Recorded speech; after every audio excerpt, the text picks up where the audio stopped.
We open on what looks like a romantic scene. Soft lighting, a man gazing lovingly at a woman, birds chirping, him telling her she deserves endless happiness and infinite love. Then the director calls cut, and it is revealed to be a phone commercial. The man behind the camera is Dan Burton, a once promising filmmaker who, 8 years after his one and only feature film, is now directing advertisements for a living. The client asks for one more take because the phone is a little low in frame. Dan grits his teeth and obliges. After the shoot, Dan makes a point of telling a colleague, just a little too casually, that he and his wife Lisa are heading to the family lake cabin this weekend. He mentions that Lisa is planning a solo hike into the mountains all by herself, deep in the woods. He keeps saying it sounds very dangerous.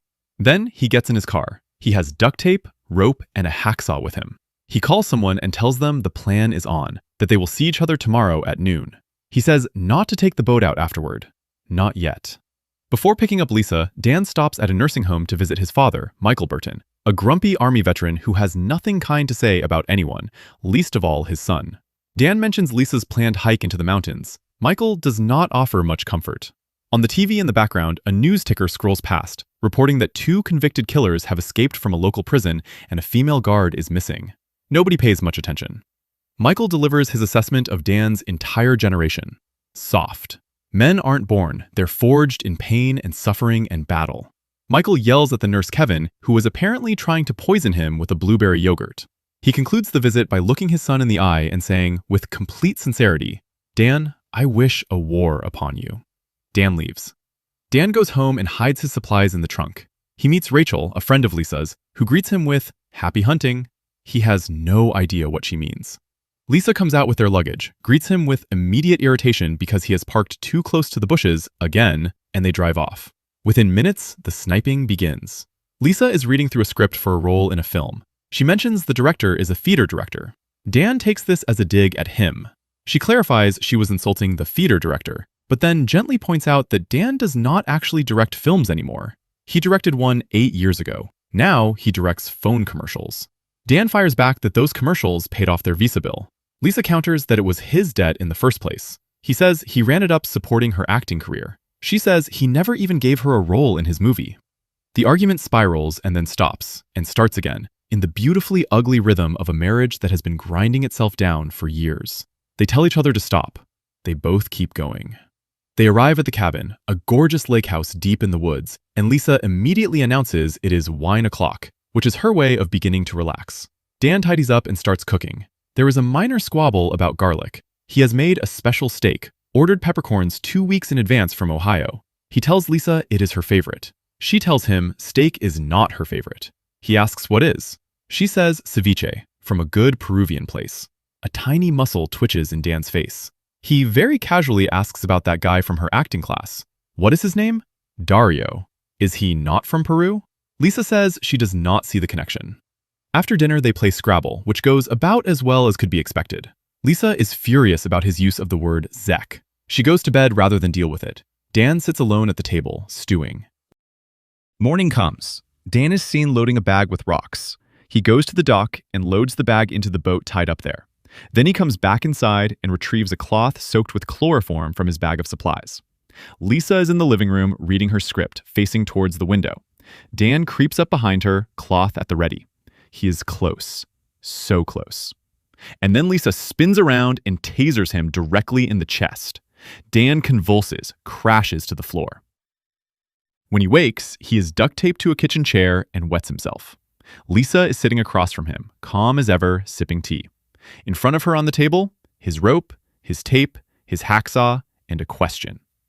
What are the rocks in the boat for, Dan? He tries to bluff his way out. She saw everything. She knows his entire plan. Knock her out with chloroform, strangle her, cut up the body so it cannot float, weigh it down, sink it to the bottom of the lake. She brings his father's shotgun and aims at him and demands a full confession. He gives it. She asks why. He tells her. He saw her with Dario at a party, while Dan was also at that party. Lisa does not deny it, but she pushes back. He has not touched her in 2 years. The last time they were intimate, they were essentially strangers lying next to each other. He says she makes him feel small with her endless criticism, that her British accent makes everything sound like a personal attack, that he wanted a wife, not a mother figure. Lisa lashes back that she also needed a mature man who had his life together and not a 40-year-old whiny toddler. And then Lisa tells him she has a plan of her own. The film flashes back. Yesterday, Lisa was having coffee with her friend, casually mentioning that they are heading to the cabin, that Dan is so excited about going hunting, that she hates guns, that anything could happen. She has been laying the groundwork for a hunting accident. Her plan? Get Dan to take her out, wait for the right moment, trip with the gun, and splat. Hunting accident. Done. With Dan tied up, the two begin bickering about whose plan is better. They each demonstrate how they would fake cry at the other's funeral. Dan's performance is a melodramatic disaster. Lisa's is apparently also not convincing. Dan tells her, with particular venom, that the police will never believe it because she is a terrible actress. Lisa gets angry and aims the gun at him and tells him, it's time to say goodbye. Then suddenly, Henry appears behind her with a hammer. Dan announces it's hammer time repeatedly as a signal to Henry to strike. Henry hits her over the head after a long, confused pause because he did not understand what Dan meant. Henry is Dan's high school buddy who has done time in prison and now does odd jobs for the couple. Dan paid him to show up and handle the part of the plan he could not stomach, the body disposal. In a flashback to 5 days earlier, we see them meeting at a noisy theme park, Henry's idea of a discreet location. Dan explains he will handle the killing. Henry handles the cutting and disposing. In exchange, Dan promises Henry $50,000, half of Lisa's life insurance policy. He tells Henry the policy is for $100,000. Henry agrees and adds one condition. He also wants to hang out more, and he would like it in writing. Dan refuses the written agreement. They settle on a verbal deal. Back in the present, Henry has the gun. Lisa is tied up. Dan demands to know why she wanted to kill him. She tells him everything. He pushed her to quit her stable job to pursue acting. He never cast her in anything. His spending and debt wiped out their savings, and now they are losing their house. If she divorced him, she would still be buried in his debt. The life insurance was the only way out. Henry helpfully points out that he is getting the half of that, which is $50,000. Lisa's face changes. She says the policy is actually for $1 million, not $100,000, $1 million. Dan claps a plastic bag over her head to shut her up. Henry points the gun at Dan. He reluctantly takes the bag off. Lisa gasps and confirms it. $1 million. Dan lied to Henry. He was only ever going to give him $50,000, which he told Henry was half, when in reality it was a 20th. Henry turns on Dan instantly. Dan tries to explain. Lisa screams for Henry to take her deal instead. She will give him $500,000. Dan screams at Henry to shoot Lisa. Henry wavers. Lisa raises it. She will give him the entire $1 million and set him up with her friend Rachel. Dan attacks Henry. All three of them erupt into a full brawl, grappling, screaming, struggling for the shotgun. The gun hits the floor. Dan and Lisa both grab for it simultaneously. It goes off and the shot goes directly into Henry's chest. He drops. He is dead. Dan and Lisa stare at each other in stunned silence, each blaming the other for pulling the trigger. Then they are immediately chasing each other through the house. They are firing, missing, reloading, and firing again. Lisa stabs Dan's foot with a kitchen knife. Lisa gets the gun, and Dan chases her upstairs. Another shot goes off, straight up through the ceiling. And then they hear screaming from above. The wood splinters and 3 people crash through the ceiling, sending debris raining down and knocking Dan and Lisa unconscious. 3 days earlier, Pete and Todd are convicted killers who escaped from prison 7 years into their sentences. They had help from Allegra, a corrections officer who fell in love with Pete and helped them break out. The 3 of them ran through the woods, found the lake house empty, and moved in. When Dan and Lisa arrived, they quietly went to the attic to hide. They had been living quietly in the attic for days, watching Dan and Lisa from the shadows, playing charades, keeping a very low profile. And they were doing fine until that shotgun blast came through the floor and hit Todd in the backside. Todd stomped in pain. The attic floor gave way and all 3 of them fell through the ceiling. Now they are in the living room, staring at the baffled couple who were 30 seconds ago trying to kill each other. Pete takes charge. Dan and Lisa wake up in the basement, tied to a chair. He tells Dan and Lisa he prefers not to use their real names. He calls them Ron and Hermione. He notes they seem to have some marital issues. He explains the situation plainly. He and Todd are convicted killers. Allegra helped them escape because they are in love, which Allegra clarifies with great emotional emphasis. And they need cash. Dan and Lisa reveal they have $53 between them and no access to more. Pete does not believe this. He points at Dan's fancy peppercorns as evidence of a man who spends foolishly. Dan and Lisa immediately start arguing in front of their captors about financial responsibility and Louis Vuitton handbags, until Allegra interrupts by suggesting they play a game. Allegra explains when she worked the night shift at the prison, she and the guards would drag inmates to the laundry room, draw a circle on the floor, and see who could overpower the other erotically. The winner got cigarettes. The loser got significantly worse. Dan is horrified. He is put in the circle with Todd. Todd, shot in the backside and not in peak form, begins advancing on Dan, and is stopped when Pete suddenly holds up a hand. He has noticed something on the wall, a movie poster, Dan's film, the one he directed 8 years ago. Pete saw it in prison. He loved it. He speaks about it with genuine cinematic passion. He has one critique, the ending. Dan explains that the producers made him change it. The original was better. Pete nods, moved by this, a man who understands the pain of creative compromise. Then he tells Todd to continue. Todd cannot perform. He is too anxious. Allegra announces they will just shoot Dan instead, until Lisa screams that she has $50,000 in a private bank account. She will take them to the bank in the morning. They can have all of it. Just do not hurt anyone. The deal is struck. Dan and Lisa are tied up in the basement. In the basement, alone together for the first time without an audience, something shifts between them. The manufactured crisis has stripped away the performance they both maintained in their marriage. Lisa admits quietly that maybe part of her had wanted Dan to catch her having the affair. She wanted him to fight for her, to fight for them. She is sorry. Dan spots the pool table. He takes a billiard ball, shouts upstairs that he needs to use the bathroom, and Todd comes down to untie him. When he comes out of the bathroom, he has slipped the ball into a sock and swings hard at Todd, who goes down cold. Dan gives the knife to Lisa and runs upstairs without her. Lisa cuts herself free with a knife and hides outside the house. Pete and Allegra find Todd unconscious in the basement. They wake Todd up and go outside to find them. Lisa doubles back into the house to find the car keys and walks straight into Todd, who has a gun pointed at her face. Todd is about to pull the trigger. Lisa, desperate, blurts out that she is 12 weeks pregnant. The baby is not her husband's. That is why she never said anything earlier. And from around the corner, approaching quietly, Dan hears every word. Todd lowers the gun, just for a second. Dan drives a pointed eagle statue into Todd's back.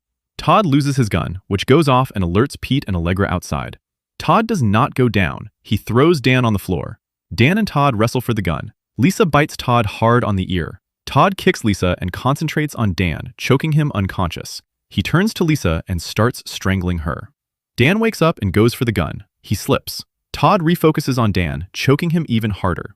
Lisa runs to the kitchen and stabs Todd in the back. He does not go down. She grabs an entire knife rack and drives it into his back. He still does not go down. He turns to face her. Dan stabs him one final time, deep in the back of the skull. Todd finally falls.